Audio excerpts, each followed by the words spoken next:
Welcome to another of our photo analyses.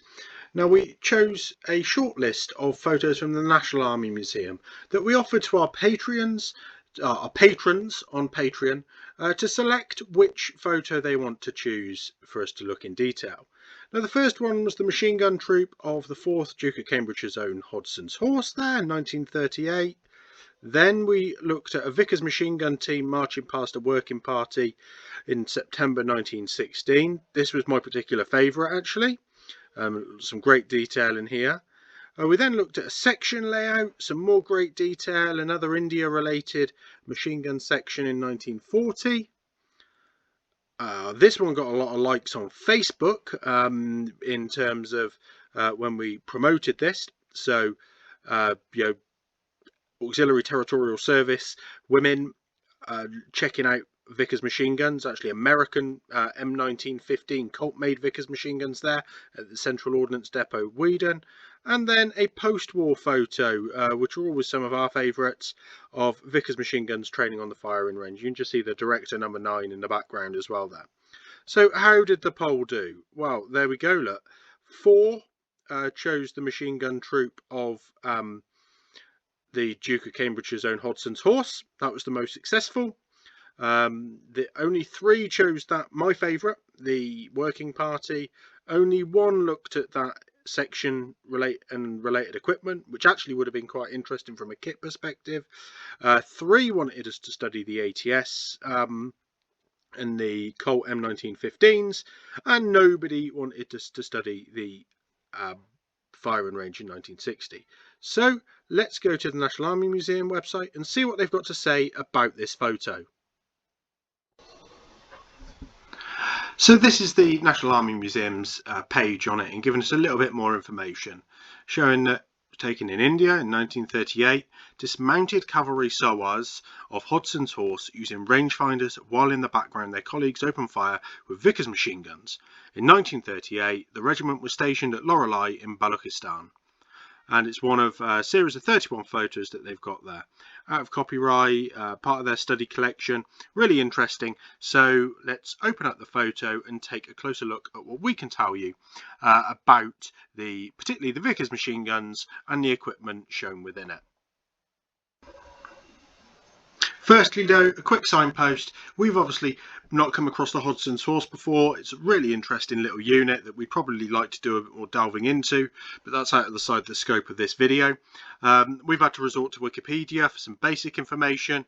Clearly a regiment of the British Indian Army, a cavalry regiment there, that's now an armoured regiment in post-independence. So it was effectively ceased to be part of the British Indian Army in 1947, 46, 47, but was obviously in service since 1857 here. So and the name still exists as part of the post-independence Indian Army.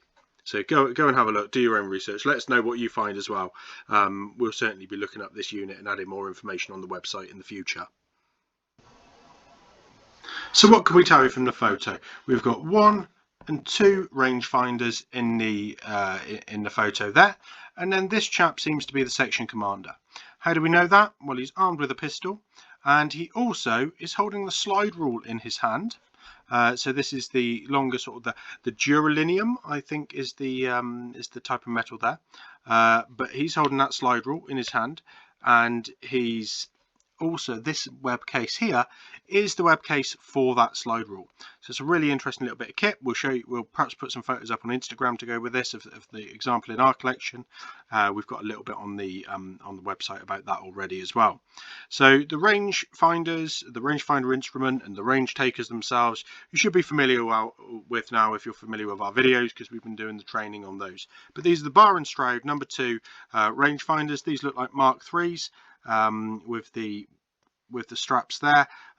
Could be a slightly later model, but without really looking at the detailed photos of the rangefinder from loads of different angles, you wouldn't be able to tell. A lot of those changes are internal, but this is the shoulder strap, and it's mounted on the stand infantry number 1 or 2. So yeah, a little short metal stand there. These are obviously mounted troops. We can't see any of their pack saddlery, transport or horses, but we can obviously see they're wearing spurs. And Hodson's horse. They're going to be mounted, aren't they? So it's likely that their equipment is the 1903 pattern bandolier equipment. Can't see that brilliantly here, but actually this looks like web equipment, so it's likely to be the 08 pattern, and we can just see perhaps the 2-inch buckle of the 08 pattern equipment there. But this chap does look like he's wearing leather equipment around his waist, so perhaps it's a bit mixed. It'd be interesting to try and look through some of those other of the 31 photos to find out more.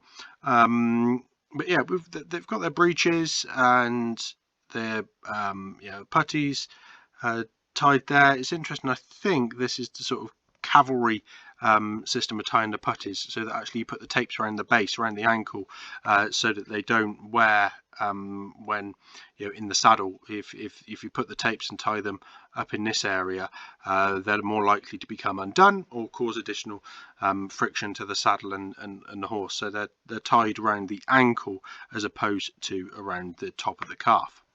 So that's quite that's sort of all I can really tell you about their uniform. It's certainly it's certainly different, and it's worth so the main thing that I wanted to mention there was this Mark 1 slide rule. Most people are familiar with the Mark 4, which is shorter slightly and slightly wider. This example here is quite long and thin, about 12 inches long, 2 inches wide. What can I say? This looks like his water bottle there that's been slung. So that looks like the frame, the carrier of his water bottle on its strap. But if we had a look at the guns, we've got 1, 2, 3, 4. So alongside the 2 rangefinders, that looks like to be the whole of the platoon deployed. We have 1 rangefinder per section, 2 guns per section. The guns themselves are a little bit too much in the distance, but what we can see are the barrel jacket covers. Now the barrel casing covers, and the barrel casing covers in this case look to be leather, and they look to cover probably about 90% of that barrel length. The British at this point were using only 2/3 of the barrel length on the barrel casing cover. The Australians, as we know from from our other videos, were using this full length, and they were in web.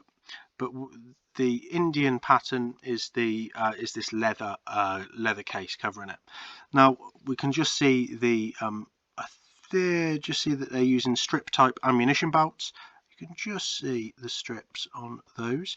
They are clearly firing, because we've got about 25-30 rounds out of this side of the gun fired, and it looks to be the case with all of them actually, or certainly those 3 that we can see. So they're clearly trying to on some sort of range. Now what's quite nice is we've got the number 1 sat here in this position, and behind him we've got the number 2 with his knee supporting the number 1's back, and then his other leg coming out here and his arm out there, ready to signal back to the section commander that the gun is ready to fire in, or there's been any and they've understood the orders. What we've then also got, so we've got number 1 there, number 2 alongside, and then waiting about 10 yards away, if that, is the number 3 back here. So he'll run forward and bring forward any ammunition boxes or any water needed, and the transport and the pack saddlery and the number 4s are likely to be in that direction here. So he'd also call forward the number 4 forward to bring up to him ammunition and water, etc. But we can see, let's rub those bits out, we can see that they have got the condenser hoses put in, and they've got the can. Now one of the things that we would like to show you at some point is the different type of condenser can that the Indians used, the British Indian Army. We don't have one in the collection, we love to have one. So they are more shaped like an ammunition box, so they could be carried in the pack saddlery arrangement for ammunition boxes without getting in the way. Looks like there's possibly 2 more individuals here, or that just could be some of the scrub and undergrowth perhaps. Not really clear what kind of terrain. Baluchistan is not an area I'm familiar with, but certainly there's a building up in here, and that's about all there is in terms of identifiable terrain or buildings. So we're never really going to pin down where this photo is. But yeah, interesting. Obviously remember that the British Indian Army, the Auxiliary Indian Forces, and that sort of thing, they all had Vickers machine guns, and certainly were wide users of them. They didn't go to the they did have machine gun battalions in the Second World War, but they also retained their machine gun platoons within the infantry battalions as well. We've got some of those manuals, but for this period, and if you want to understand more about some of the Indian pattern kit, such as that barrel casing cover and that condenser can, it would be worth looking at the 1924-ish manual that we have on machine gun training that was part of the Small Arms School machine gun wing in Ahmednagar in India. So it's a really interesting compilation of information about the Indians and how they used the Vickers of the British Indian Army. So what else can I tell you? Probably nothing more, so I'm going to leave it there. Hope you enjoyed that. Maybe you can spot something a bit different. Worth saying though, just as we finish, as I always do, that's the leather case for the eyepiece. That's the eyepieces of the rangefinder that's folded back there. Great to see these things in use and not damaged after 60 years of lack of conservation or storage that we see on so many examples. We're lucky to have our rangefinders in good condition so that we can use them, but so many of them aren't. Just in terms of this chap here, I don't think he's got a rangefinder. I think he's another section NCO. So this is the section commander, Havildar, possibly might be the rank that they would be, and then another section commander. Sorry, this would be the platoon commander here, and then that would be the section commander there. So yeah, I hope that was of interest, and we'll try and do some of these wider and more different examples of Vickers machine gun use in the future. Thank you for watching. Please remember to like and share the video and subscribe to the channel. Please support us on Patreon if you're able to, and let us know of anything you'd like to see in the future. I look forward to hearing from you.